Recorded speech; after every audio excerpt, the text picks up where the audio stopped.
Hi, my name is Alan Nugent. I am one of the owners of the Stockolm Pie and General Store in Stockholm, Wisconsin. We're located in this almost fairy tale little village on the banks of the Mississippi River. It's something no one expected, including us. This started out as a little weekend gig for my sister. She was a nurse. She was going to open pies and sell pies on weekends, and everyone told us that great little idea, it's never going to do much. And here we are 17 years later, and all 8,000 square feet of this 125-year-old building are completely dedicated to pie. We've learned over the years how to do this in a way that keeps an unbelievable consistent quality. You don't find that much anymore. Pie is somewhat of a lost art. Some of the pies that have really been important to us is probably foremost is the double lemon. That pie kind of put us on the map. There's an article written by Gourmet Magazine that said it was one of the 53 best things they ate in the world one year. The lingonberry lemon version is a newer creation that we've added, adding that element of Scandinavia because we are in Stockholm, Wisconsin. The one that really takes me back is the sour cream raisin. It's kind of like Grandma's house,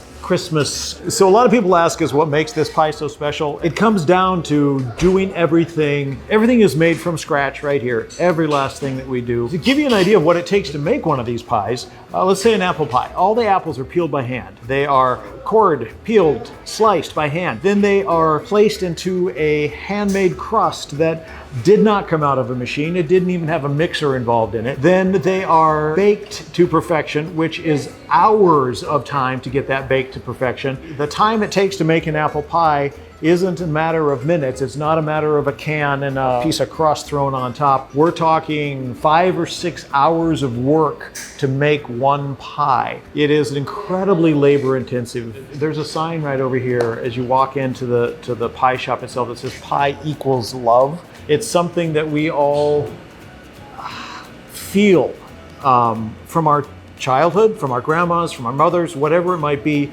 There's something different about pie because it does equal love. It's those memories of what grandma's house was like, what that kitchen was like. That's what I look back at. My sweet grandma in Kentucky, every memory I have of her is in her kitchen. And I honestly couldn't tell you what she was making. She was an amazing cook. I do remember that.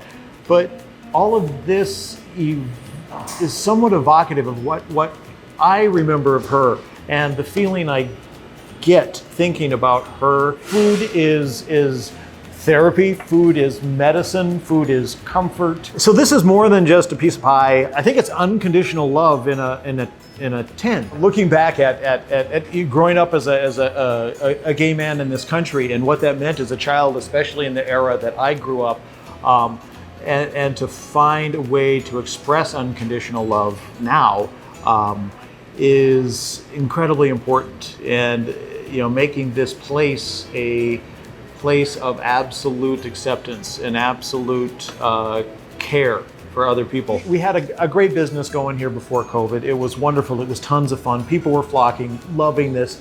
During COVID, something happened. I don't know if it was the need for comfort, the need for safety, the need for escape. We saw an outpouring of not just desire, but need for what we were offering. This feeling, this security, this hearkening back to something different, something special, something safe. Last year, USA Today named us the #1 pie shop in America, which was unbelievable.